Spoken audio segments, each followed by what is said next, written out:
শরীক হওয়ার তৌফিক দিলেন। আমরা উচ্চ আওয়াজে বলি আলহামদুলিল্লাহ। সালাতু সালাম পেশ করছি শ্রদ্ধার সাথে, ভক্তির সাথে, মহব্বতের সাথে সেই নবীর প্রতি যার মাধ্যমে আমরা ঈমান পেয়েছি, ইসলাম পেয়েছি, কোরআন পেয়েছি এবং এই শান্তি, নিরাপত্তা, স্বস্তি, সামগ্রিক সাফল্যের ঠিকানা যে নবীর মাধ্যমে পেয়েছি, সেই নবীর প্রতি আমরা দরুদ পড়ছি সাল্লাল্লাহু আলাইহি ওয়াসাল্লাম। সময় যেহেতু সংক্ষিপ্ত, সুনির্দিষ্ট সময়ে সুনির্দিষ্ট বিষয়ে আলোচনা রাখতে হয়, এই জন্য আমরা কোনো ভূমিকা না রেখেই সরাসরি আজকের এই বিষয়ে আলোচনা করতে চাই। আমাকে বিষয় দেওয়া হয়েছে আল কোরআন ও আধুনিক বিজ্ঞান।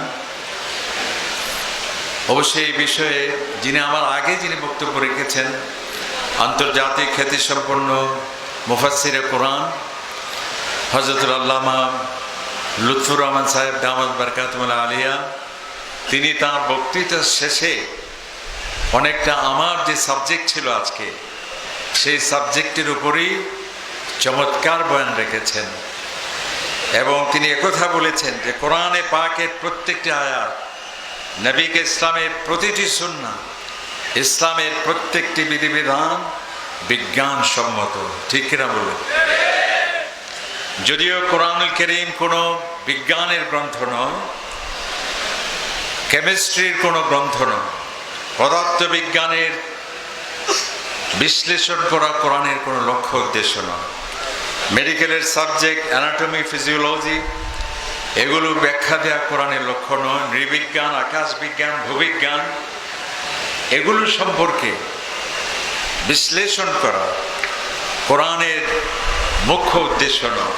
কোরআনের মুখ্য উদ্দেশ্য হলো, আল্লাহ তাআলা বলছেন যালিকাল কিতাব লা রাইবা ফীহি, এই কিতাব এমন এক আজিম গ্রন্থ যার মধ্যে কোনো সন্দেহ নেই, সংশয় নেই। এর লক্ষ্য কি? হুদাল লিল মুত্তাকিন, যা আমাদেরকে সঠিক পথের দিশা দেবে, সঠিক পথের সন্ধান দেবে।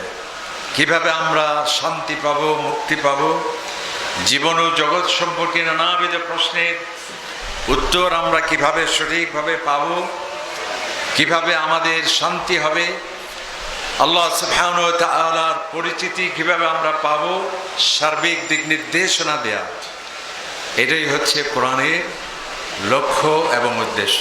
মানুষকে আল্লাহ তাআলার সাথে পরিচয় করে দেয়া, যাতে মানুষ নাস্তিক না হয়, যাতে মানুষ সংশয়বাদী না হয়, যাতে মানুষ প্রকৃতিবাদী না হয়, যাতে মানুষ এই কথা না বলে যে আমরা যা দেখি না তা বিশ্বাস করতে, বলুন নাউযুবিল্লাহ, যাতে মানুষ এই কথা না বলে যে কৃমি সৃষ্টির পিছনে যেমন কোনো লক্ষ্য নেই, কুকুর সৃষ্টির পিছনে কি লক্ষ্য থাকতে পারে, শিয়াল সৃষ্টির পিছনে কি লক্ষ্য থাকতে পারে, সুতরাং আমাদের মানুষের সৃষ্টিরও কোনো কারণ থাকতে পারে না, এই ধরনের অবান্তর কথা যাতে কেউ না বলতে পারে এবং আল্লাহ পাক সুবহানাহু ওয়া তাআলার সঠিক পরিচিতি যাতে আমরা পেতে পারি, এই দিক নির্দেশনা দেয়া, এটাই হচ্ছে কোরআনের লক্ষ্য এবং উদ্দেশ্য। কিন্তু এই কথাগুলো বলতে গিয়ে সেখানে চলে এসেছে বিজ্ঞান। সেখানে পদার্থবিজ্ঞানী বলছে যে এই কোরআন, এটি তো আমার সাবজেক্ট নিয়ে কথা বলছে। রসায়ন বিজ্ঞানী উনি বলছেন কি আশ্চর্য, এটি তো আমার বিজ্ঞানের রসায়নের কথা, কেমিস্ট্রির কথা এখানে আসছে। আসলে ব্যাপারটি সেরকম নয়। যেমন দেখুন, আল্লাহ পাক সুবহানাহু ওয়া তাআলা আমাদের এই আসমান এবং জমিন, ভূমণ্ডল, নবমণ্ডল কিভাবে সৃষ্টি হলো, যাতে মানুষ আল্লাহ তাআলার পরিচয় পেতে পারে। কোরআনে পাকে একটি আয়াত আল্লাহ তাআলা বলছেন, আওয়ালাম ইয়ারাল্লাযীনা কাফারু, যারা আমাকে অস্বীকার করে, যারা নাস্তিক, যারা আল্লাহ তাআলার অস্তিত্বের সম্পর্কে সন্দেহ পোষণ করে, তারা কি দেখে না গবেষণা করে দেখে না, আন্নাস সামাওয়াত ওয়াল আরদ, আসমান এবং জমিন আমি কিভাবে সৃষ্টি করেছি তা নিয়ে তারা কেন চিন্তা ভাবনা করে না? কিভাবে আমি সৃষ্টি করলাম, এটি তো কোনো দুর্ঘটনার ফসল হতে পারে না, এটি তো এমনি এমনি হতে পারে না।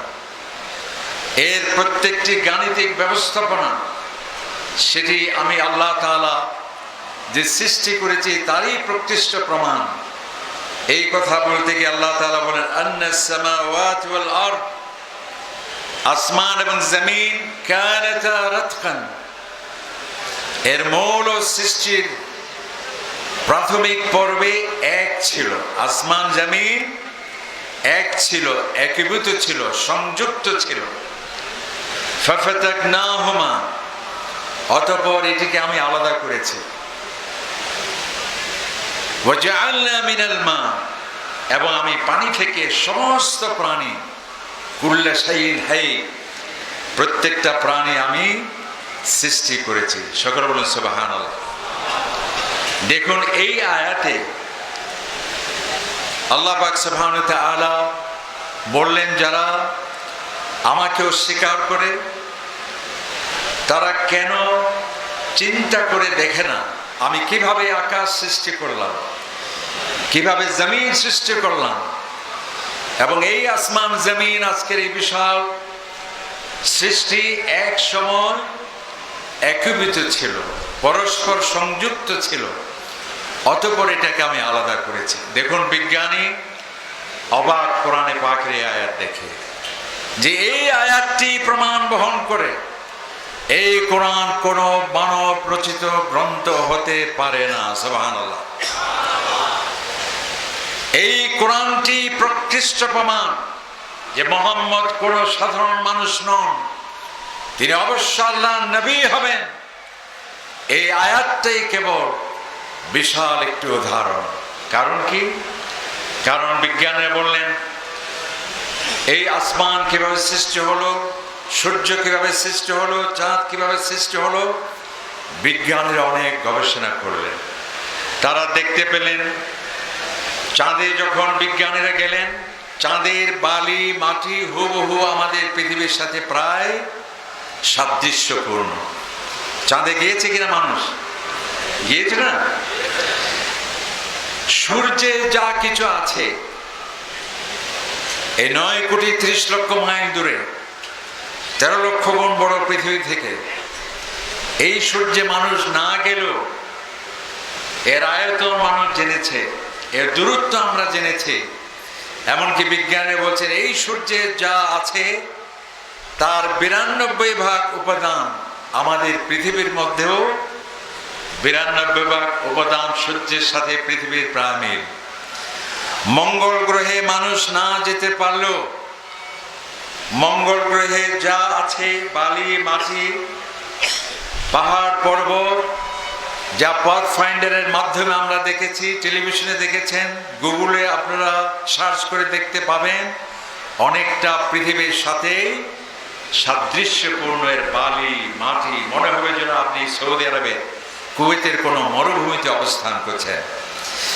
এমনকি এই পৃথিবীতে মাঝে মধ্যে রাতের আধারে আপনারা দেখতে পাবেন যে বিভিন্ন গ্রহাণু, বিভিন্ন উল্কাপিণ্ড যা আমাদের পৃথিবীতে ধেয়ে আসে, যা রাতের আধারে আমরা দেখতে পাই, তারকার মতো প্রজ্বলিত হয়ে পৃথিবীতে যা আসে সেটাকে বিজ্ঞানীরা উল্কাপিণ্ড বা গ্রহাণু যেগুলো বলা হয়, সেই উল্কাপিণ্ড তারা গবেষণা করে দেখতে পেল যা বিভিন্ন গ্রহ নক্ষত্র থেকে ছিটকে পড়া কণা অনুকণা এই পৃথিবীতে আসছে, আমাদের পৃথিবীর সাথে প্রায় মিল। বিজ্ঞানীরা অবাক যে চাঁদের সাথে পৃথিবীর মিল, মঙ্গল গ্রহের সাথে মিল, সূর্যের সাথে মিল। তখন তারা বললেন, একটা সিদ্ধান্ত নিলেন যে এই চাঁদ, এই সূর্য, এই গ্রহ, এই নক্ষত্র এগুলো যে কোনো এক সময় এক ছিল। কি ছিল? এক ছিল। অতঃপর সেটি বিস্ফোরিত হয়ে এর কণা অনুকণাগুলো ক্রমশ বড় হয়ে আজকের এই পৃথিবী হয়েছে, চাঁদ হয়েছে, সূর্য হয়েছে, যার নাম দিয়েছে তারা মহাবিস্ফোরণ তত্ত্ব, বা ইংরেজিতে যেটাকে বলা হয় বিগ ব্যাং, মহাবিস্ফোরণ। এই বিজ্ঞানীরা, যেটা মাইকেল স্টিফেন হকিং, যিনি কিছুদিন আগে মারা গেলেন, তিনিও বললেন যে এই চাঁদ, সূর্য, গ্রহ, নক্ষত্র, গ্যালাক্সি সবগুলো আগে এক জায়গায় ছিল। আমরা গবেষণা করে সেটি আমরা এই নতুন তথ্য বিজ্ঞানে তারা দিল। এই বিজ্ঞানীরা কোরআনে পাকের এই আয়াতটি দেখে আল্লাহ তাআলা বলছেন, তোমরা কিভাবে নাস্তিক হও, কিভাবে তোমরা সংশয়বাদী হও, কিভাবে তোমরা প্রকৃতিবাদী হও, কিভাবে তোমরা বলতে পারো যে সবকিছু এমনি এমনি সৃষ্টি হয়েছে। তুমি কি দেখো না চিন্তা করে কিভাবে আমি আকাশ সৃষ্টি করলাম, কিভাবে আমি এই পৃথিবী সৃষ্টি করলাম, এই চাঁদ, এই সূর্য, এই আসমান, জমিন কানাতা রাতকান, এক ছিল, ফাফাতাকনাহুমা, অতঃপর এটিকে আমি আলাদা করেছি। বিজ্ঞানী বলে যে অবাক, এই কথা তো আজ থেকে 100 বছর আগেও কোন বিজ্ঞানীর পক্ষে বলা সম্ভব ছিল না। আমরা এই বিগ ব্যাং থিওরির মাধ্যমে প্রথম ধারণা করলাম, অনুমান করলাম, অবশেষে আমরা সিদ্ধান্ত নিলাম। আর এই কথাটি আছে কোরআনে 1400 বছর আগে। সুতরাং এটি অবশ্যই প্রমাণ যে এই কোরআন কোনো মানব রচিত গ্রন্থ হতে পারে না। সকল বলুন সুবহানাল্লাহ। যেমন দেখুন, বিজ্ঞানের আরেকটি আয়াত দেখে অবাক, তারা বলছে এই আয়াতটাই প্রমাণ, আরেকটি প্রমাণ যে মুহাম্মদ সাল্লাল্লাহু আলাইহি ওয়াসাল্লাম যে আল্লাহর নবী, এবং এই কোরআন যে আল্লাহর কিতাব। সেটা কি? যদি আমি আগে বলেছি কোরআন কোনো বিজ্ঞানের গ্রন্থ নয়, কোরআন আল্লাহ তাআলার কথা বলতে গিয়ে, আল্লাহর নিদর্শনের কথা বলতে গিয়ে, আল্লাহ সৃষ্টির রহস্যের কথা বলতে গিয়ে, আমাদের জীবনের লক্ষ্য এবং উদ্দেশ্য সম্পর্কে বলতে গিয়ে সেখানে প্রত্যক্ষ এবং পরোক্ষভাবে বিজ্ঞান চলে আসছে। দেখুন আরেকটি জায়গায় কিভাবে বিজ্ঞান এলো। নবী করিম সাল্লাল্লাহু আলাইহি ওয়াসাল্লাম যখন তিনি রাসূল হিসেবে ঘোষণা দিলেন আমি আল্লাহর নবী, যারা আল্লাহর নবীকে বিশ্বাস করাটা কঠিন ছিল, তারা বলল যে মুহাম্মদ আপনি কিভাবে আল্লাহর নবী হলেন? সকল বলেন নাউজুবিল্লাহ। যদি আপনি আল্লাহর নবী হন তাহলে আমাদেরকে প্রমাণ পেশ করতে হবে। কি প্রমাণ পেশ করতে হবে? তারা নানাবিধ প্রস্তাব আল্লাহ রসুলের কাছে রাখছে, যেটা সূরা বনী ইসরাঈলে অনেক লম্বা আয়াত। আমরা শুধু একটি জায়গায় বলছি।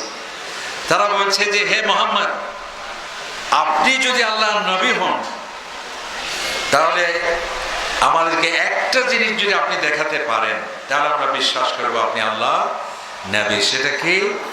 যেহেতু তখন ফ্লাইট ছিল না, হেলিকপ্টার ছিল না, বেলুন কোনো সিস্টেম ছিল না, আকাশে ওড়ার কোনো ব্যবস্থা তখন ছিল না। কারণ ফ্লাইট আবিষ্কার হলো কবে? 1905 বা ওই যে দুই ভাই প্রথম ফ্লাইটের ধারণা দিল, এরপরে 100 বছর হবে বা 110-15 বছর হবে। তো 1400 বছর আগে কোনো ফ্লাইট ছিল না, আকাশে ওড়া মানুষের পক্ষে সম্ভব নয়। তো তারা বলল, তারাও কম বুদ্ধিমান ছিল না, বুদ্ধিজীবী তখনও ছিল। তারা বলল যে মুহাম্মদ, আমরা বিশ্বাস করব আপনাকে আল্লাহর নবী হিসেবে যদি আপনি আকাশে উঠতে পারেন। বলুন নাউজুবিল্লাহ। কারণ তখন তো ফ্লাইট নেই, হেলিকপ্টার নেই। তারা বলল যে যদি তুমি আকাশে উঠতে পারো, বাজি যদি তুমি পাখির মতো আকাশে উঠতে পারো, তাহলে বিশ্বাস করবো তুমি আল্লাহ নবী। এবং তারা এত বুদ্ধিমান ছিল, কারণ তাদের এই ধারণা ছিল যে মুহাম্মদ সাল্লাল্লাহু আলাইহি ওয়াসাল্লাম হয়তোবা আকাশে তিনি উঠতেও পারেন। নরগরে মানবা সুবহানাল্লাহ। কারণ তাদের বিশ্বাস ছিল যে আকাশে ওড়াও হয়তো তার পক্ষে সম্ভব হবে। সেজন্য তারা আরেকটি যুক্তি পেশ করছে যে আমরা লান নুমিনা লাকা হাত্তা ওয়া লান নুমিনা লিরুকিকা, তুমি আকাশে উঠলেও আমরা বিশ্বাস করব না। আকাশে ওঠার আগে আমরা আপনাকে চেক করে দেখব, আপনার কোনো বইপত্র থাকতে পারবে না, কাগজ কলম থাকতে পারবে না। এরপর আপনি আকাশে উঠবেন, ঘন্টা খানেক উড়ার পর এখানে ল্যান্ড করতে হবে। ল্যান্ড করার পর সেখান থেকে যদি কাগজে লিপিবদ্ধ কোনো গ্রন্থ নিয়ে আসতে পারেন, তাহলে আমরা বিশ্বাস করব আপনি আল্লাহর নবী। কত বুদ্ধি তাদের ছিল যে আমরা আপনাকে বিশ্বাস করব হাত্তা তারকা ফিস সামা, আকাশে তোমাকে ফ্লাই করতে হবে, উঠতে হবে। আকাশে উঠলেও বিশ্বাস করব না, আমরা আগে চেক করে দেখব কোনো বইপত্র আপনার থাকতে পারবে না। আকাশে যাবেন, আল্লাহ তাআলার সাথে দেখা হবে, তারপর সেখান থেকে যে একটা বই নিয়ে আসেন, তাহলে আমরা বিশ্বাস করব তুমি আল্লাহ নবী। নাউজুবিল্লাহ। আল্লাহ পাক সুবহানাহু ওয়া তাআলা, দেখুন এখানের সাথে বিজ্ঞানের কি সম্পর্ক, কিন্তু এর জবাবে আল্লাহ তাআলা যে আয়াত দিলেন সেটি দেখুন। তখন আকাশ বিজ্ঞান ছিল না, তখন মানুষ মহাশূন্যে পরিভ্রমণ করার সেই ধারণাও মানুষের ছিল না। কিন্তু কোরআন যে এমন একটি কিতাব যে ওই যুগে যেমন ছিল বিস্ময়কর, 1000 বছর পরেও বিজ্ঞানীরা এসে যাতে এই কোরআনের আয়াত দেখে তারা বুঝতে পারে যে এটা আল্লাহর কিতাব, সেই জন্য আল্লাহ পাক সুবহানাহু ওয়া তাআলা সেখানে বিজ্ঞান চলে আসছে প্রত্যক্ষ এবং পরোক্ষভাবে। আল্লাহ তাআলা কি উত্তর দিলেন? কারণ আল্লাহ তাআলা তো জানেন, আপনারা তো জানেন যে আবু জেহেল একবার বলছিল না যে নবীকে ইসলামকে, যে আমার হাতে যা আছে তা যদি বলতে পারো ভাইবো, তাহলে আমি বিশ্বাস করব তুমি নবী। আর নবীকে ইসলাম বললেন যে আমি কেন বলবো, বরং আপনার হাতে যা আছে তাই বলবে আমি কে, তাহলে কি তুমি ঈমান আনবে? কিন্তু সে বলল আসলেই তো বড় তুমি জাদুকর। সেই জন্যে আল্লাহ পাক সুবহানাহু ওয়া তাআলা বললেন যে হে আমার নবী, আপনি কেন আকাশে কেবল উঠবেন, তাদেরকে সহ যদি আমি আকাশে উঠার ব্যবস্থা করি, ওয়ালাউ ফাতাহনা আলাইহিম বাবাম মিনাস সামা, আমি যদি আকাশে উড্ডয়ন করার ব্যবস্থা করি আপনার সাথে যারা প্রশ্ন করছে তাদেরকে সহ, ফাদাল্লু ফি আরজুন, আপনার নেতৃত্বে যখন তারা চলবে ঊর্ধ্ব আকাশে, মহাকাশের স্টেশনে গিয়ে তারা আপনার সাথে ঝগড়া করবে। তারা কি বলবে? লাকালু, এক পর্যায়ে গিয়ে বলবে ইন্নামা সুক্কিরাত আবসারুনা, মুহাম্মদ কি হলো, আমরা কিছু দেখতে পাচ্ছি না কেন, চতুর্দিকে অন্ধকার কেন? বাল নাহনু কওমুম মাসহুরুন, নিশ্চয়ই তুমি জাদু করে আমাদের দৃষ্টিশক্তি কেড়ে নিয়েছো, চতুর্দিকে অন্ধকার কেন, কিছুই আমরা দেখতে পাচ্ছি না কেন? বিজ্ঞানী অবাক। দেখুন এখানে কি বিজ্ঞান এলো? বিজ্ঞানীরা বলল আমরা আগে মনে করতাম দিনের বেলায় যত উপরে উঠবো ততই বেশি আলো। হ্যাঁ ঠিক আছে, কিন্তু বর্তমান বিজ্ঞানীরা বললেন যে আপনি উড্ডয়ন করতে করতে 100, 200, 300 কিলোমিটার উপরে যদি কোনো মানুষ চলে যায় রকেটের মাধ্যমে, মহাশূন্য পুরোটাই অন্ধকার, নিচে দেখতে পাচ্ছে দিনের আলো, যেখানে আছে চতুর্দিকে অন্ধকার, কালো রাত্রি অন্ধকার, একেবারে ঘন অন্ধকার। কারণ কি? কারণ বিজ্ঞানী বলছে আলো, এই যে লাইটের আলো, আলোর কোনো নিজস্ব কোনো সূরত, নিজস্ব কোনো ছবি নেই। এই আলো যখন সেটি প্রতিফলিত হয়, এই যে পৃথিবী থেকে 100-200 মাইল পর্যন্ত দিনের আলো কেন?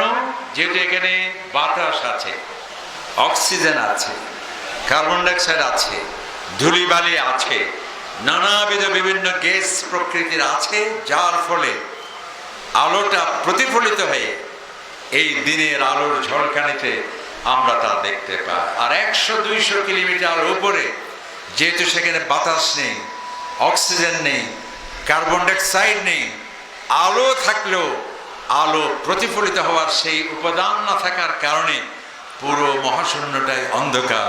বলুন সুবহানাল্লাহ। তো এই কথাটি জানলো মানুষ কখন? প্রথম যখন রকেট দিয়ে মানুষ ঊর্ধ্বাকাশে গেল, তারা দেখতে পেল মহাশূন্য, পুরোটাই অন্ধকার। সেই জন্য আপনারা লন্ডনে অবশ্যই সেটি আছে, সায়েন্স যেটা মিউজিয়াম, বিজ্ঞান জাদুঘর, সেখানে দেখতে পাবেন এই চন্দ্র, এই সূর্য জ্বলছে, কিন্তু মাঝখানে এই ফাঁকা জায়গা পুরোটাই অন্ধকার। বিজ্ঞানী বললেন, কোরআনে পাকের আয়াত দেখে আল্লাহ তাআলা বললেন, হে আমার নবী, তারা বলছে আপনি আকাশে ওঠার জন্যে, আপনি কেন তাদেরকে সহ নিয়ে যদি আমি আকাশে ওঠার ব্যবস্থা করি, তারা কি বলবে?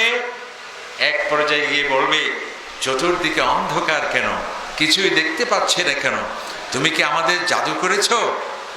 আমরা কিছু দেখতে পাচ্ছি না কেন? বিজ্ঞানী বললেন যে কিছু দূর ওঠার পরে আর কিছু দেখা যাবে না, তা তো মাত্র আমরা রকেটের মাধ্যমে 70 থেকে 80 বছর পূর্বেই আমরা জানলাম। অথচ এই কথা আছে কোরআনে পাকে সূরাতুল হিজরের ছোট্ট একটি আয়াতে, যেটি প্রমাণ বহন করে এই কোরআন কোনো মানব রচিত গ্রন্থ নয়, এটি অবশ্যই আল্লাহর কালাম হবে। বলুন সুবহানাল্লাহ। যেমন দেখুন কোরআনে পাকের আরেকটি আয়াতে আরেকজন বিজ্ঞানী, যেটা একটু আগে হযরত মাওলানা বললেন, ডক্টর মরিস বুকাইলি, তিনি একজন বড় উঁচু মাপের ডাক্তার ছিলেন, ফ্রান্সের সরবন বিশ্ববিদ্যালয়ে প্রফেসর ছিলেন। তিনি সৌদি আরবে চাকরি করতেন। কোথায়? সৌদি আরবে। তো সৌদি আরবে একটা পত্রিকা আছে, আরব নিউজ।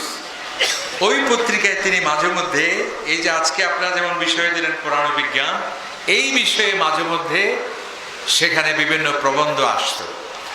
তো ওইগুলো পড়ে তিনি মনে মনে সন্দেহ হলো যে বিজ্ঞান তো আসলো মাত্র 100 বছর, 200 বছর, 300 বছর, কিন্তু 1400 বছর আগে, 500 বছর আগে, 1000 বছর আগে তা তো এই বিজ্ঞান ছিল না। সুতরাং আমার মনে হয়, তিনি বললেন, মুসলমান বিজ্ঞানীরা তাদের ইসলামের প্রতি, আমরা যারা অমুসলিম আছি তাদেরকে আকৃষ্ট করার জন্য বিজ্ঞানের নামে এসব চালিয়ে দিচ্ছে। আসলে বিজ্ঞান তো কোরআনে থাকতে পারে না। উচ্চ আওয়াজে বলুন নাউজুবিল্লাহ। এই জন্য তিনি সিদ্ধান্ত নিলেন, আমি আল কোরআনকে আমার মেডিকেল সায়েন্স দিয়ে আমি গবেষণা করব, এবং সেখানে যদি মানব সৃষ্টি সম্পর্কে বক্তব্য থাকে, মানব সৃষ্টি সম্পর্কে অবশ্যই সেখানে ত্রুটি বিচ্যুতি থাকতে পারে। উচ্চ বলুন নাউজুবিল্লাহ।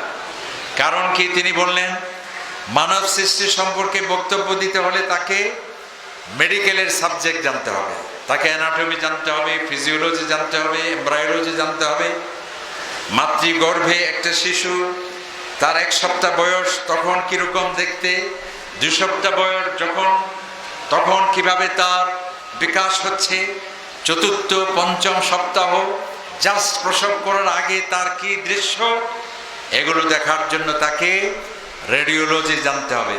আল্ট্রাসোনোগ্রাফির মাধ্যমে আজকে আমরা সেই রিপোর্ট অনেক সময় আমরা সেটা দেখছি। তো উনি বললেন, এই সব সাবজেক্ট এটি তো মাত্র 100 বছর, 200 বছর, 300 বছর, 500 বছর আগে এই সম্পর্কে আমাদের কোনো ধারণাই নেই। সুতরাং এই কোরআন তো 1500 বছর আগে।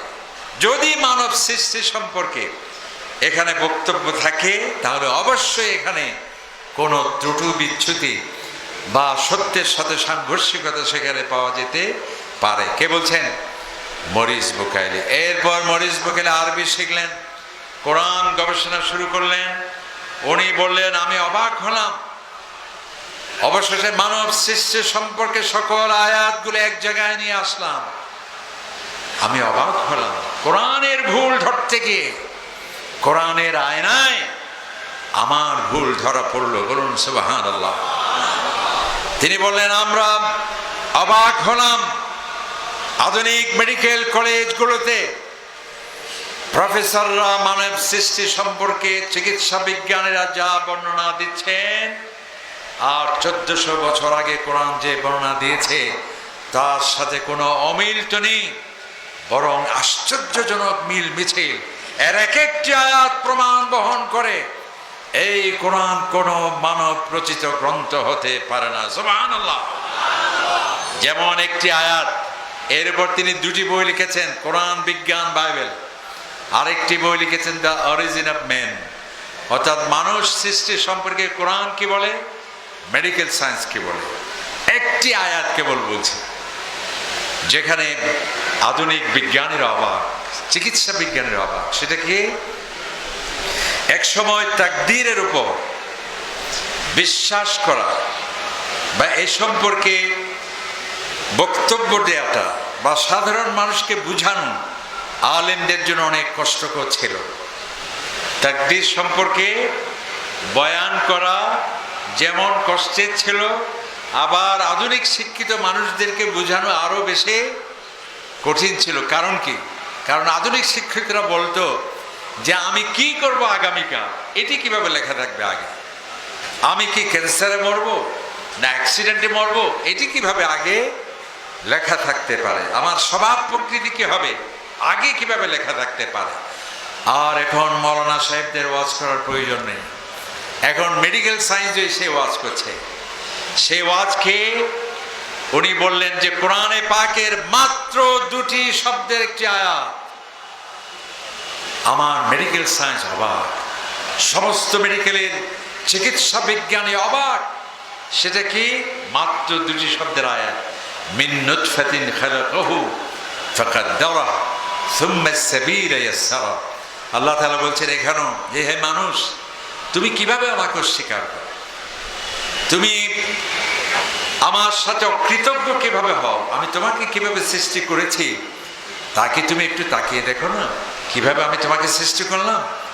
আল্লাহ তাআলা বলছেন এখানে মিন নুতফাতিন খালাকা, তোমার এত দম্ভ, এত অহংকার, তোমাকে একটা নাপাক পানি থেকে আমি সৃষ্টি করলাম।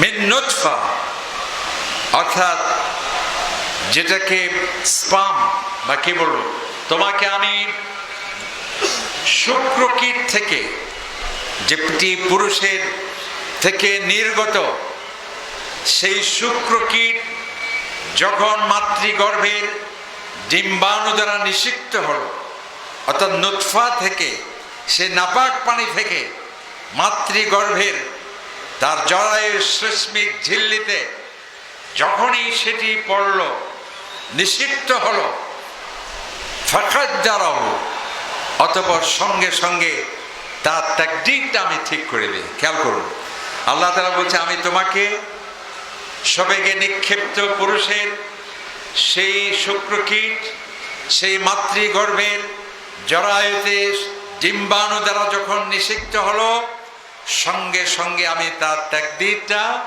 আমি তখন সেট করে দিই। তাকদীর মানে কি? তাকদীর মানে হলো, অর্থাৎ আমার এই পৃথিবীতে আসলে পরে আমার সার্বিক অবস্থা, সব কিছু, ভাগ্য, সৌভাগ্য, লিঙ্গান্তর, আয়ুষ্কাল, স্বভাব, রোগ ব্যাধি, সমস্ত কিছু তখনই সেট হয়ে যায়। মেডিকেল সায়েন্স বলছে আশ্চর্য, যেটাকে নাম দিয়েছে মেডিকেল সায়েন্স জেনেটিক ইনফরমেশন। এটার নাম কি? Genetic information. অর্থাৎ বিজ্ঞানীরা বলছেন যে ওই মাতৃগর্ভে যখন ওই জরায়ুতে বা ওই ডিম্বাণু যখন পুরুষের সেই শুক্রকীট দ্বারা নিষিক্ত হয়, তখনই কিন্তু সবকিছু সিদ্ধান্ত হয়ে যায়, এটা কি ছেলে হবে না মেয়ে হবে। তারা নাম দিয়েছে ক্রোমোজোম এক্স ওয়াই। যদি এক্স হয়, ওয়াই হয়, ছেলে হবে, এবং এটি হলে মেয়ে হবে।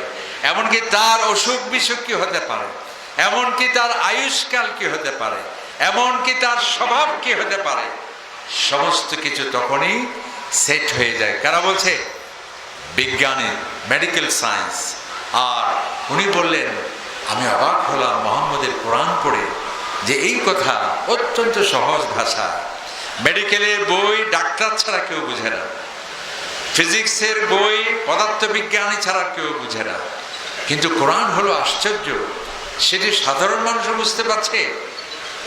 আবার যিনি বিজ্ঞানী, তার জন্য তো অসাধারণ। আমরা যখন এই কোরআন শরীফ আয়াত পড়লাম, তাকে আমি নুতফা থেকে সৃষ্টি করলাম, অতঃপর তার তাকদীরটা আমি ঠিক করে দিলাম। এই আয়াতটা প্রমাণ বহন করে এই কোরআন কোনো সাধারণ গ্রন্থ হতে পারে না। এটা কিভাবে সম্ভব? আরেকটি আয়াত দেখুন, আল কোরআন ও আধুনিক বিজ্ঞান, যেটি পদার্থবিজ্ঞানী তারা বলছে যে এই আয়াতটা কিভাবে কোরআনে থাকতে পারে। যদিও পদার্থবিজ্ঞানের কোনো তাত্ত্বিক বর্ণনা দেওয়া এখানে উদ্দেশ্য নয়। আল্লাহ সুবহানাহু ওয়া তাআলা যে সবকিছু জানেন, আল্লাহর ক্যামেরা থেকে যে কেউ ফাঁকি দিতে পারে না, সেই কথাটি বলতে গিয়ে সেখানে চলে আসছে বিজ্ঞান। সেটা কি? আজকে গুরুত্বপূর্ণ স্থাপনা, অনেক বড় বড় সরকারি ভবনে কি থাকে, কি ক্যামেরা? সেটা সিসিটিভি ক্যামেরা থাকে। সিসিটিভি ক্যামেরা কেন? যাতে কোনো অপরাধী সেখানে অপরাধ করতে না পারে, কারণ কি সব কিছু সেখানে রেকর্ড হয়ে যাচ্ছে। তো এই সিসিটিভি ক্যামেরা তো সব জায়গায় দেওয়া সম্ভব নয়। আপনার বেডরুমে কি কেউ সিসিটিভি ক্যামেরা অ্যালাউ করবে? নাকি গরিব ফাল্লার ওনার বাথরুমে, যেখানে মানুষ যে বাথরুমে যাবে সেখানে সিসিটিভি ক্যামেরা, এটা কি যুক্তিসঙ্গত? এটা আলহামদুলিল্লাহ না নাউজুবিল্লাহ? বলতে আমি বাথরুম করবো, এখানে আমার তোমার ক্যামেরার ফাংশন কি? তাহলে কোন একজন সন্ত্রাসী সে তো বাথরুমে গিয়ে অপরাধ করতে পারে, সেখানে তার ক্যামেরা নেই। তো এমনই একটি ক্যামেরা চায় যেটা সব জায়গায় সচল। সেটাকে আল্লাহ পাক সুবহানাহু ওয়া তাআলা সে কথা বলছে যে বান্দা, তুমি তোমার শয়ন কক্ষে যাতে কেউ অপরাধ করতে না পারে, তোমার হোটেলের নির্জন কক্ষে, কোনো 5 স্টার হোটেলের রুমে, সেখানে কি সিসিটিভি ক্যামেরা দেওয়া হবে? যে রুমে আপনি আপনার সপরিবারে থাকবেন ওখানে কি ক্যামেরা থাকবে? যদিও অনেকে চুরি করে নানাবিধ অপরাধের জন্য অনৈতিকভাবে সেখানে ক্যামেরা লাগিয়ে দেয়, সাবধান হতে হবে আমাদের সকলকে, কিন্তু আসলে সেটি সম্ভব, সেটা কাটেছে বা নিয়ম কানুন সেটা অ্যালাউ করে না। তাহলে এমনই একটি ক্যামেরা চায় যেটা সব জায়গায় সচল। সেটা কি? আল্লাহ তাআলা বলেন সেটা হচ্ছে আমার ক্যামেরা, তাকওয়া ভিত্তিক সিসিটিভি ক্যামেরা। অর্থাৎ কোনো মুমিন অপরাধ করতে পারবে না, কারণ সে যতই নির্জন স্থানে থাকুক, যতই ক্ষুদ্রাতি ক্ষুদ্র অপরাধ হোক, তোমার সিসিটিভি ক্যামেরাকে ফাঁকি দিতে পারবে, আমি আল্লাহ তাআলাকে ফাঁকি দেওয়া সম্ভব নয়। এই কথাটি ওয়াজ করার জন্যে আল্লাহ তাআলা যে আয়াত দিয়েছেন সেখানে চলে আসছে আপনার বিজ্ঞান। যদিও পদার্থ বিজ্ঞান বর্ণনা করা এখানের উদ্দেশ্য নয়। ওই যে কারণ কি, ওই যে একজন পীর সাহেব মাঝে মধ্যে খ্রিস্টান হলে আবার তারা মধ্যে এগোসার বিজ্ঞান হয়ে হয়ে আর কিছু নবুজির বাজে। একজন পীর সাহেব ওয়াজ করে দেয়, হয়তো তোমারা গুনার হাম গরিব ফেরবে যদি 3 জ্ঞান যোগ্যতা থাকে। কোন যোগ্যতা? সকল ভক্তরা খুব উৎসাহী যে এই 3টা যোগ্যতা আমাদের অর্জন করতেই হবে, তাহলে আল্লাহ তাআলা গুনাহ দেবেন না, জাহান্নামেও যাওয়া লাগবে না। প্রথম শর্ত কি? উনি বললেন যে এমন জায়গায় তুমি অপরাধ করবে যেই জায়গায় আল্লাহ দেখেন না। এটা কি সম্ভব? বলছে এটা তো সম্ভব না। এই যে চুনতির কোনো পাহাড়, পার্বত্য চট্টগ্রামের কোনো আঁকা বাঁকা পথে আছে যা আল্লাহ দেখেন না। দ্বিতীয় নম্বর হলো এমন জায়গায় অপরাধ করতে হবে যেই জায়গা আল্লাহর জায়গা না। আমরা বলি না যে তুমি আমার বিরুদ্ধে কথা বলো, অথচ আমার ঘরে তুমি বাস করো, আমার ঘর থেকে বেরিয়ে যাও। আল্লাহ তাআলা ওই কথা বলছে, তুমি আমার পৃথিবীতে অপরাধ করো, তাহলে আমার পৃথিবী থেকে বেরিয়ে যাও। যাই হোক, তাহলে এই যে আল্লাহ তাআলার সেই তাকওয়া ভিত্তিক সিসিটিভি ক্যামেরাকে যে ফাঁকি দেওয়া যায় না, সে কথা আল্লাহ তাআলা কোরআনে বলছে, ওয়ামা ইয়া'যুবু আন রাব্বিক মিন মিসকালি যাররা ফিল আরদি ওয়ালা ফিস সামা। হে মানুষ, কিভাবে তুমি অপরাধ করো? আমার এই আসমান, আমার এই জমিনে অনুপরিমাণ বস্তু আমার থেকে গোপন থাকতে পারে না। সুবহানাল্লাহ।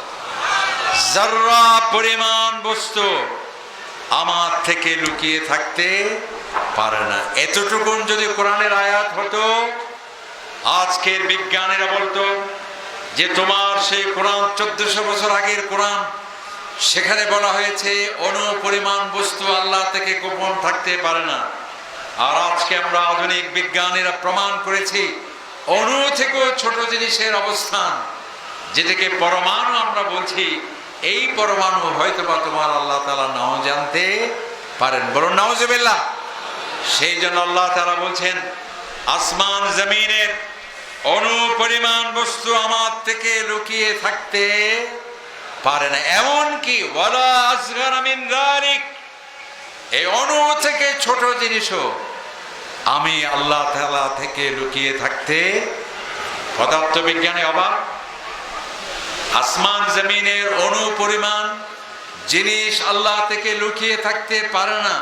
এরপরে 1400 বছর আগের কিতাব বলছে এর থেকে ছোট জিনিসও আমি আল্লাহ তাআলার পূর্ণ নজরে আছে। বিজ্ঞানী বললেন কি আশ্চর্য, কারণ 1905 সালে প্রথম পদার্থ বিজ্ঞানের কথা বলল, অণু ছোট নয়, অণুকে ভাঙলে আরো ছোট করা যায়, যার নাম পরমাণু। আল্লাহ তাআলার কোরআনে পাকের এই আয়াতে অণুর থেকেও যে ছোট জিনিস আছে, এই আয়াতই সেটি প্রমাণ বহন করে। সুতরাং এই কোরআন অবশ্যই আল্লাহর কিতাব হবে।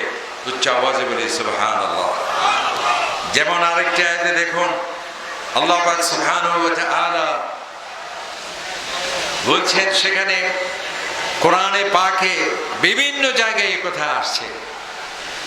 তৎকালীন কাফেররা এই কথা বিশ্বাস করাটা তাদের জন্য কঠিন হতো, যে আমরা যখন মারা যাব, যখন আমাদের কবর দেয়া হবে, সেখানে আমাদের হাড়গুলো বিগলিত হয়ে যাবে, চূর্ণ বিচূর্ণ হয়ে যাবে, মাটিতে আমরা মিশিয়ে যাব, আবার কিভাবে আমাদেরকে সৃষ্টি করা হবে। মাইয়ুহিল ইযাম ওয়া হিয়া রামীম। নবী ইসলামের কাছে একজন এসে বলল, একটা কবর থেকে কঙ্কালের হাড়ের অংশ বিশেষ নিয়ে আসলো। এত বুদ্ধি ছিল তাদের, সেই হাড় তারা ভেঙে চুরমার করে, চূর্ণ বিচূর্ণ করে, ফু দিয়ে উড়িয়ে দিয়ে বলল যে, হে মুহাম্মদ, এই যে মানুষ, মৃত মানুষ, 1000 বছর আগে এই মৃত ব্যক্তির একটা কঙ্কাল বিশেষ হাড্ডি যে আপনার কাছে নিয়ে আসলাম, এটি আবার কিভাবে সৃষ্টি হতে পারে? এটা তো আমাদের কাছে মহাবিস্ময়। আল্লাহ পাক সুবহানাহু ওয়া তাআলা এই আয়াতের উত্তরে যে কোরআনে পাকের আয়াত নাজিল হলো, সেখানে বিজ্ঞানী অবাক। কি অবাক? আল্লাহ তাআলা বলছেন, আয়াহসাবুল ইনসান, কি আশ্চর্য, সে কি অবাক হচ্ছে, সে কি বিস্ময় প্রকাশ করছে? এই বিগলিত চূর্ণ বিচূর্ণ হয়ে যাওয়া হাড্ডিগুলোকে আমি আবার একত্রিত করতে পারবো না? আল্লাহ তাআলা বলেন, বালা কাদিরিন, এটা তো আমার জন্য একেবারেই সহজ। আলা আন নুসাউইয়া বানানা, আল্লাহ তাআলা বলছেন, হে নবী আপনি বলুন, শুধু তার ভাঙ্গা হাড্ডি কেন, শুধু তার হারিয়ে যাওয়া বিগলিত চামড়া কেন, তার আঙ্গুলের মাথা সহ আমি আবার তাকে সৃষ্টি করব। বলুন সুবহানাল্লাহ। বিজ্ঞানীরা, এটা তো স্বাভাবিক প্রশ্ন, তারা বলল এই হাড্ডি আবার কিভাবে জীবিত হতে পারে? আর আল্লাহ তাআলা বললেন, তোমার এই হাড় কেন, এমনকি তোমার আঙ্গুলের মাথা সহ আমি আবার তোমাকে সৃষ্টি করব। এখানে চিকিৎসা বিজ্ঞানে অবাক। কারণ কি? এই আঙ্গুলের মাথায়, যেটা আজকে আধুনিক বিজ্ঞানীরা ফিঙ্গার প্রিন্ট বলছে। আজকে আপনারা যখন এনআইডি কার্ড সবাই নিয়েছেন কিনা? সেই কার্ড নেওয়ার সময় আঙ্গুলের ছাপ নিয়েছে কিনা? আঙ্গুলের ছাপ কেন? কারণ কি?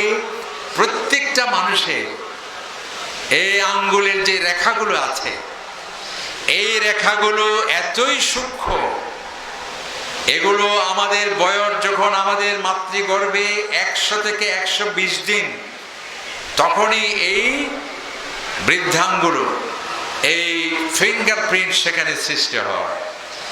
এবং এগুলো এত সূক্ষ্ম, যদি কোনো মানুষের 120 বছর বয়সও হয়, 100 বছর, 80 বছর, ওই যে মাতৃগর্ভে যেই রেখাগুলো ছিল, 100 বছর পরেও ওই ফিঙ্গারপ্রিন্টের কোনো পরিবর্তন হয় না।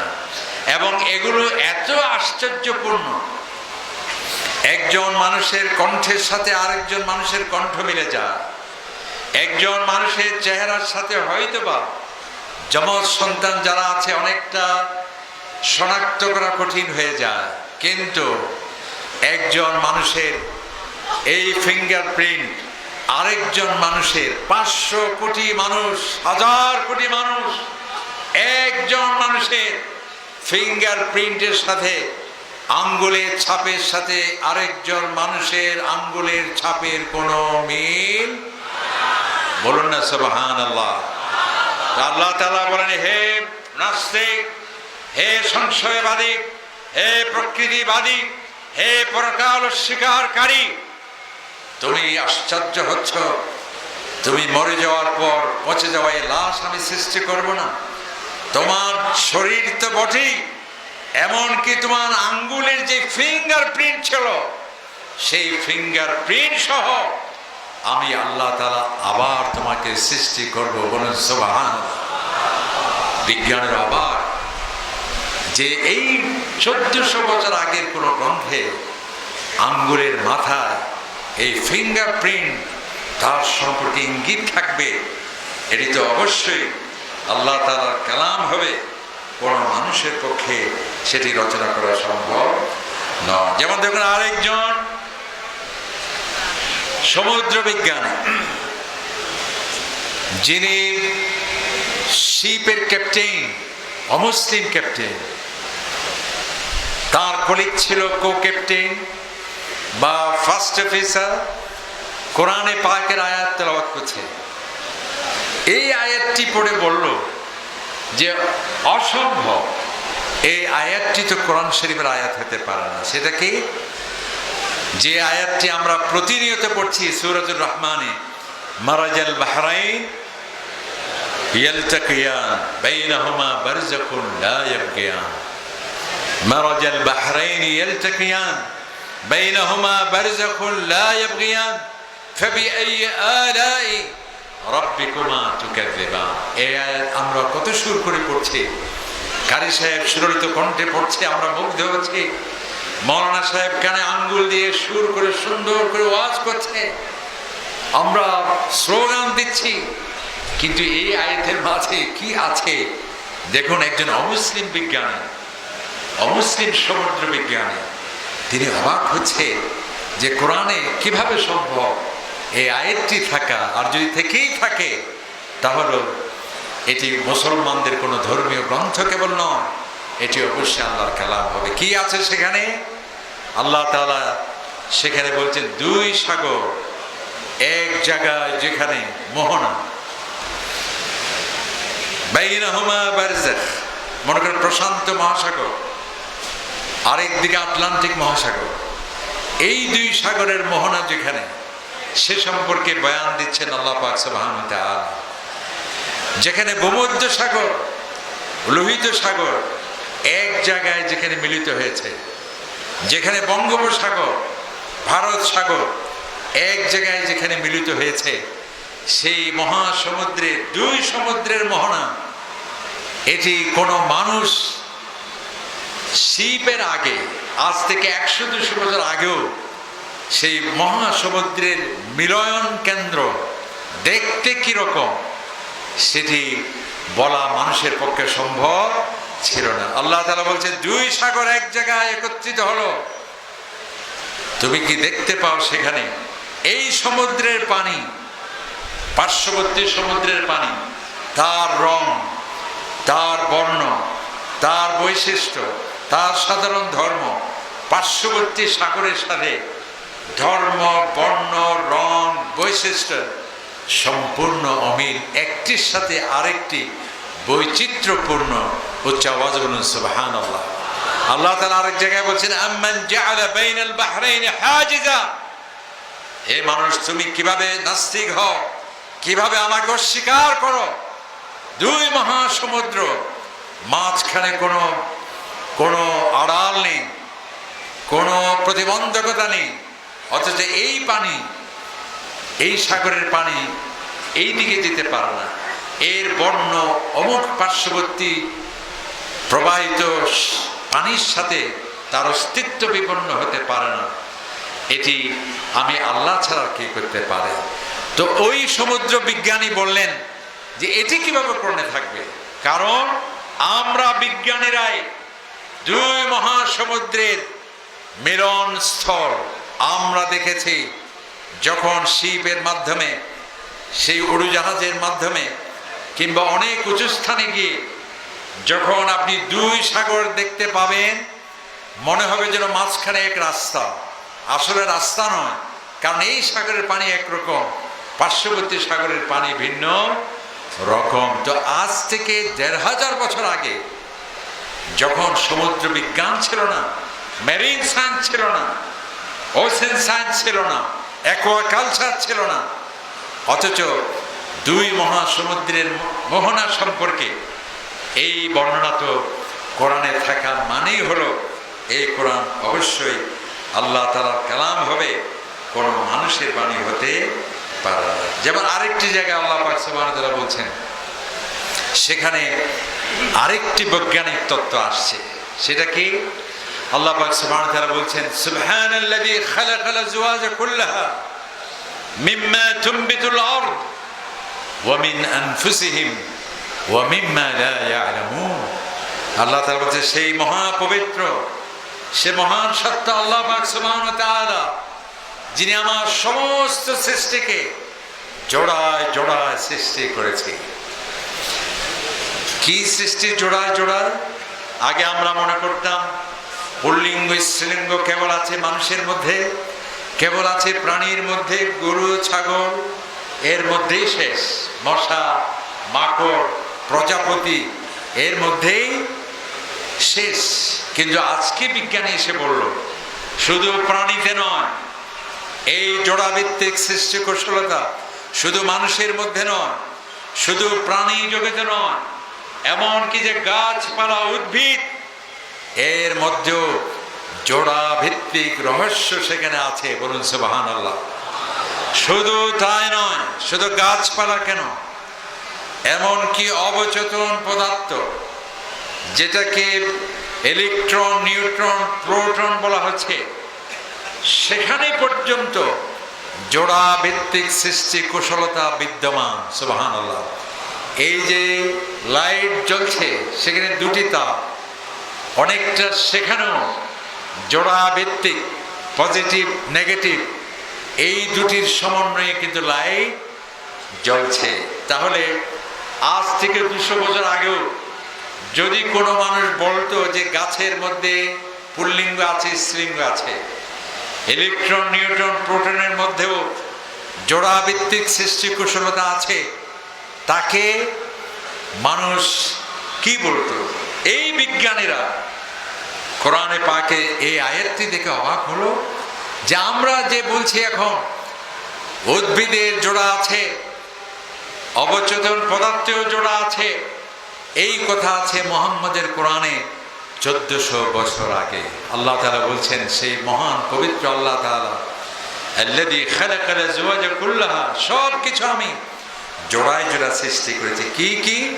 মিম্মা তুনবিতুল আরদ, এই পৃথিবী থেকে যা উৎপন্ন হয়, তার মানে গাছপালা উদ্ভিদ, ওয়া মিন আনফুসিহিম, তোমরা নিজেরা, ওয়া মিম্মা লা ইয়ালামুন, আর অসংখ্য সৃষ্টি আছে যা আমি জোড়ায় জোড়ায় সৃষ্টি করেছি, যা তোমরা এখনো জানো না।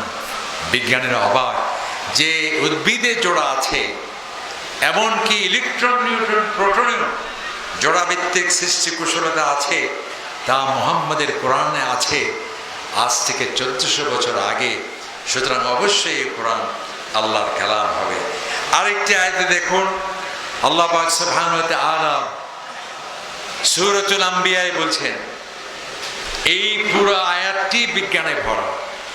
প্রথমে বলছেন আল্লাহ পাক সুবহানাহু ওয়া তাআলা, খালাকাস সামাওয়াতি বিগাইরি আমাদিন তারাউনাহা, আমি আকাশ সৃষ্টি করেছি, চন্দ্র সূর্য গ্রহ নক্ষত্র যা আমরা দেখছি, আল্লাহ তাআলা খুঁটিবিহীন।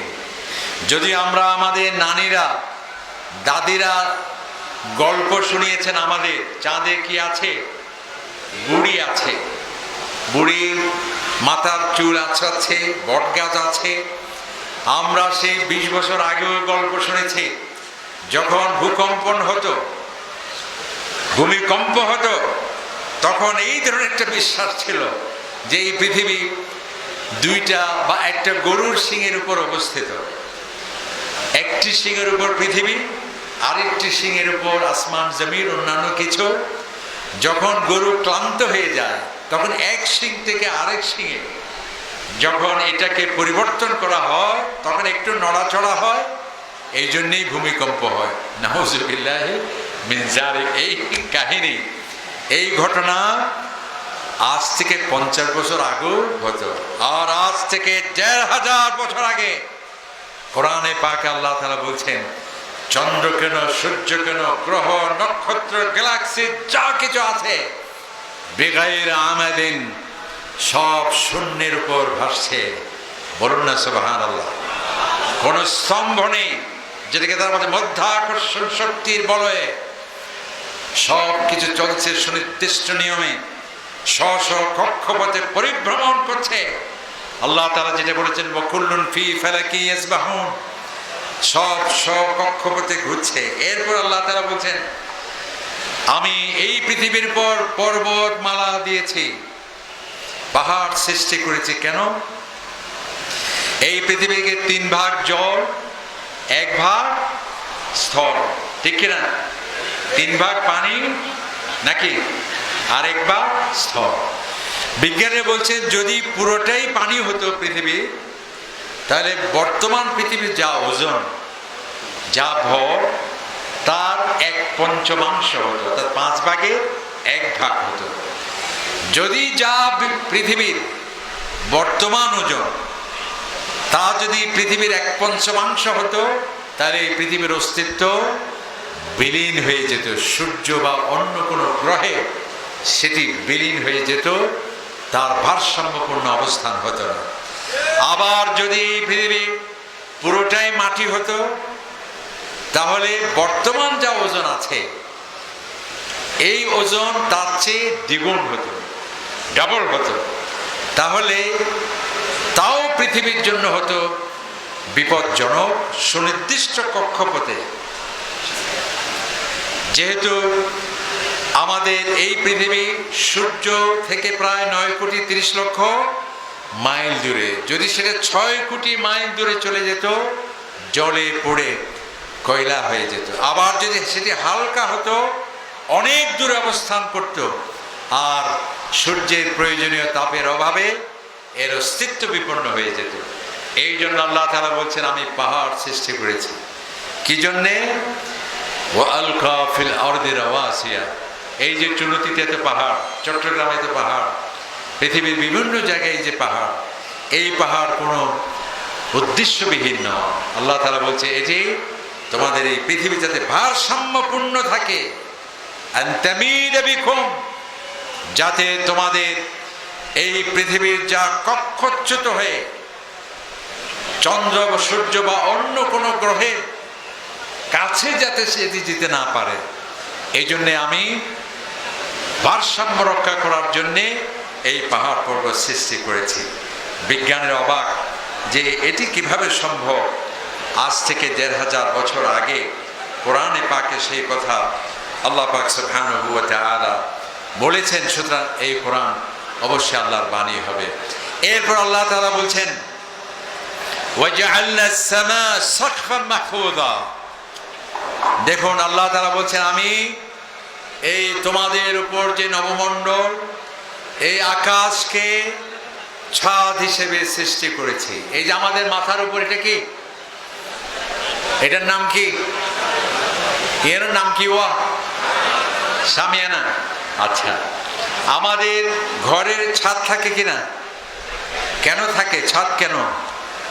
যাতে সূর্যের আলো, অতিরিক্ত গরম আমাদের গায়ে যদি পড়ে বিশ্রাম নেওয়া সম্ভব নয়। বর্ষাকালে বৃষ্টি যাতে আমাকে না পায়। খেয়াল করুন, আল্লাহ তাআলা বলছেন, আমি তোমার উপর যে আকাশ, সেটিকে সাকফান মাহফুযা, একটি প্রোটেক্টেড সিলিং, এটা কি হবে? একটি সুরক্ষিত ছাদে আমি আবৃত্ত করেছি। বলুন সুবহানাল্লাহ। খেয়াল করুন, তোমার উপর যে আকাশ দিয়েছে, আমি তোমার উপরে আকাশকে সুরক্ষিত ছাদ হিসেবে আজ থেকে ১৫০০ বছর আগে তখনকার জ্ঞান বিজ্ঞান, তখনকার বুদ্ধিমত্তা এবং তাদের মেধা প্রজ্ঞা দিয়ে সেটির অর্থ তারা তাফসীর এসেছে, বয়ান হয়েছে। কিন্তু বর্তমান আধুনিক বিজ্ঞানীরা এই আয়াতটা দেখে অবাক। কারণ কি, তারা বলছে যে আসলেই আমাদের উপর যে বায়ুমণ্ডল ছাদ হিসেবে কাজ করে। কিভাবে? এই যে সূর্য থেকে যে আলো আমাদের কাছে আসে, এই আলো তার মাঝে অনেক মারাত্মক রে, যেটাকে আলোক রঞ্জন রশ্মি বলা হয়। এই আলো ক্ষতিকারক, সেটি যদি আমাদের শরীরে বা গায়ে পড়ে, ক্যান্সার আক্রান্ত হয়ে সমস্ত মানুষের মৃত্যু হয়ে যাবে, মারাত্মক দুরারোগ্য ব্যাধিতে মানুষ আক্রান্ত হবে। বিজ্ঞানীরা বলেন অবাক কাণ্ড, আল্লাহ তাআলা এই পৃথিবীর উপরে যে বায়ুমণ্ডল রেখেছে সেটি অনেকটা ছাদের মতো কাজ করছে। সূর্যের যে আলো, সেখানে যে ক্ষতি যেটি আছে, ক্ষতিকারক যেটি আছে, ক্যান্সার হওয়ার উপাদান যেটি আছে, সেটি ছাঁকুনির মাধ্যমে আমাদের কাছে যেটি ভালো সেটি আসে, আবার যেটি খারাপ সেটি উপরের দিকে চলে যায়। বলুন সুবহানাল্লাহ। এই জন্য আল্লাহ তাআলা বলছেন, তোমাদের উপর আকাশমণ্ডলীকে আমি ছাদ হিসেবে সৃষ্টি করেছি। এর আরেকটা ব্যাখ্যা বিজ্ঞানের অবাক, প্রতিনিয়ত এই পৃথিবীতে বিভিন্ন উল্কা পিণ্ডির ঝড় হচ্ছে, বিভিন্ন গ্রহাণুর ঝড় হচ্ছে। এমনও পাথর, খণ্ড, শিলা, অংশবিশেষ এই পৃথিবীতে আসে, যদি এটি বিনা বাধায় আমাদের পৃথিবীর উপর পড়ে, তাহলে জেলার পর জেলা, বিভিন্ন ভূখণ্ড, হাজার হাজার মানুষের মৃত্যুর কারণ হবে। যদি পৃথিবীতে প্রতিনিয়ত মহাশূন্য থেকে ছিটকে আসা সেই গ্রহাণুগুলো আমাদের এই পৃথিবীতে আসতে পারে না। কারণ কি, আল্লাহ তাআলা আমাদের উপরে এমন একটি সিস্টেম, এমন একটি বায়ুমণ্ডলের ছাদ, সুরক্ষিত ছাদ নির্মাণ করা হয়েছে, সেখানে ধাক্কা খেয়ে আবার উপরের দিকে উঠে যায়, এই পৃথিবীতে আসতে পারে না। বলুন সুবহানাল্লাহ।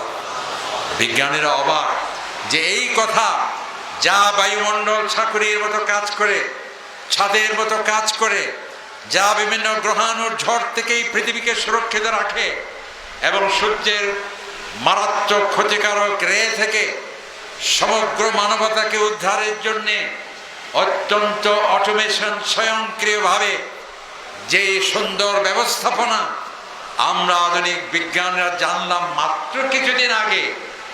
আর এই কথা আছে কোরআনে পাকে 1400 বছর আগে। সুতরাং এটি অবশ্যই প্রমাণ বহন করে এই কোরআন কোন মানব রচিত গ্রন্থ হতে পারে না, এটা অবশ্যই আল্লাহর কালাম হবে। সুবহানাল্লাহ। আরেকটি আয়াত বলে আমরা শেষ করছি।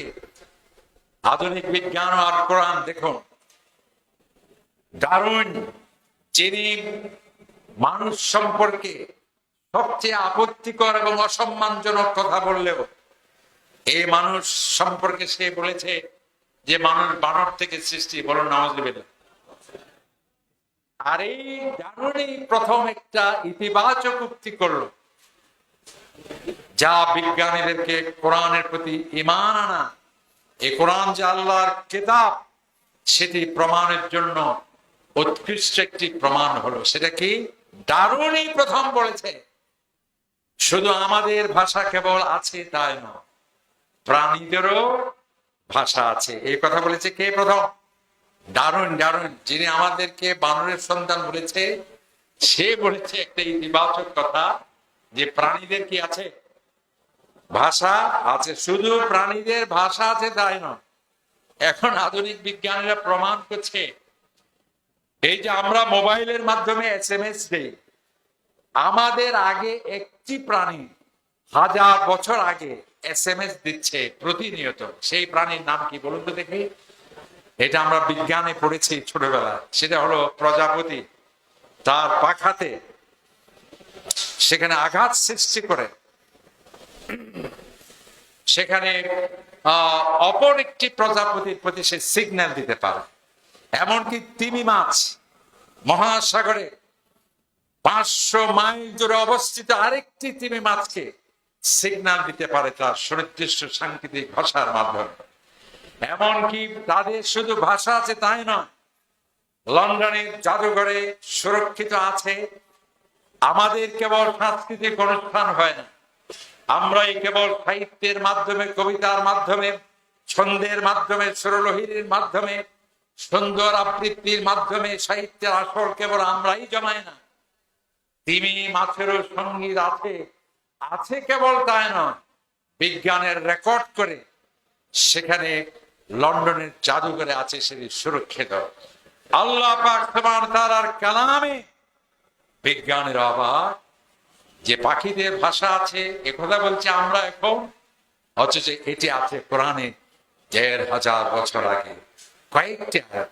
যেমন কোরআনে পাক হযরত সুলাইমান আলাইহিস সালাম সূরাতুন নামল, আমরা সকলেই জানি হযরত সুলাইমান আলাইহিস সালাম সেখানে বলছেন, যিনি দোয়া করেছেন আল্লাহ তাআলার কাছে, আয় আল্লাহ তুমি আমাকে সামান্য ছোট্ট ভৌগোলিক সীমানা রাজা কেবল নয়, আমাকে এমন রাজত্ব দেবেন যা আমার আগেও ছিল না, যা আমার পরও হবে না। সুবহানাল্লাহ।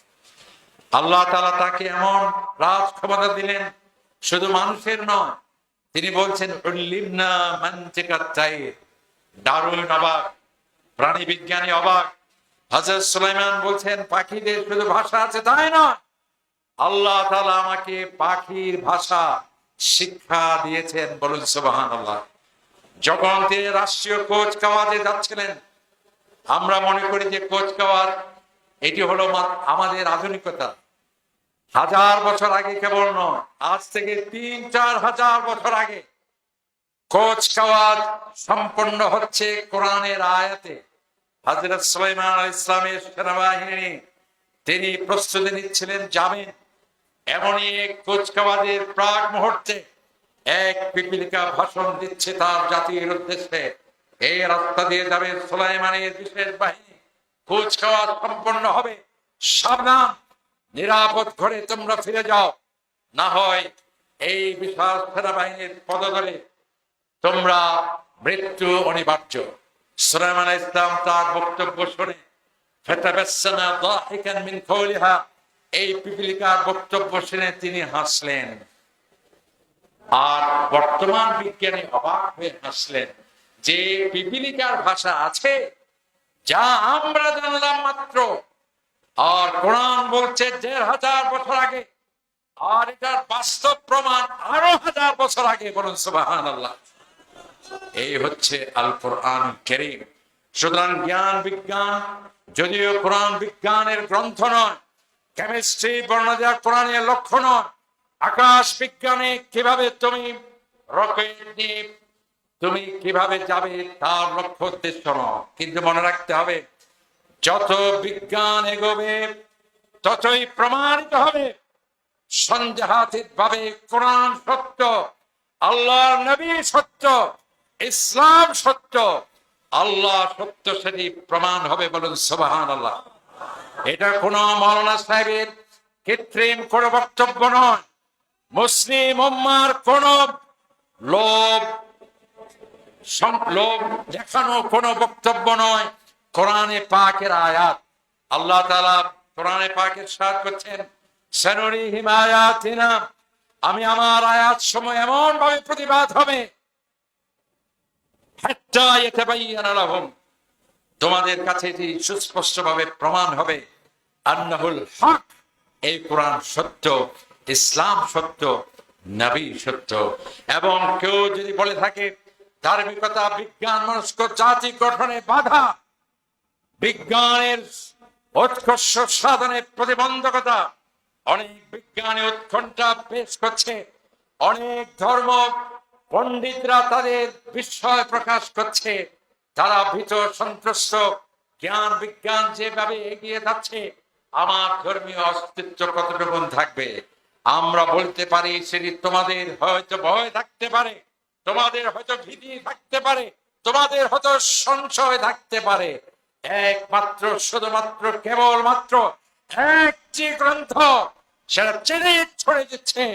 যত জ্ঞান বিজ্ঞান এগোবে ততই প্রমাণিত হবে এই কোরআন সত্য, ইসলাম সত্য। সকল বলুন সুবহানাল্লাহ।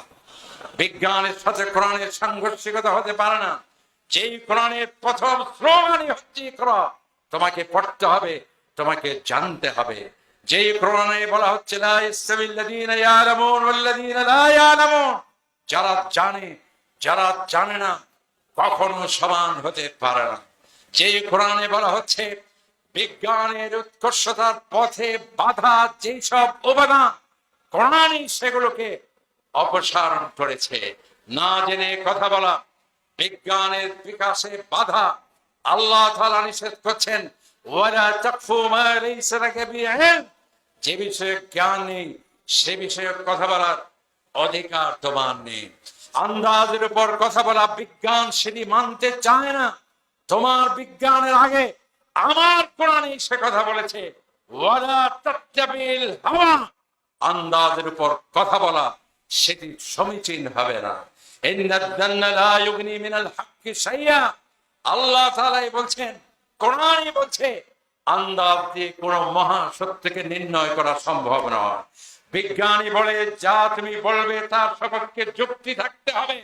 আমরা বলি বিজ্ঞানীদেরকে, তোমার এই যুক্তি, তোমার এই কনসেপ্ট, তোমার এই ধারণা, তোমার এই স্লোগান কোরআনের স্লোগান। আল্লাহ তাআলা বলেন কুল হাতু বুরহানাকুম ইন কুনতুম সাদিকিন, তুমি যা বলবে তার সপক্ষে যুক্তি তোমাকে দিতে হবে।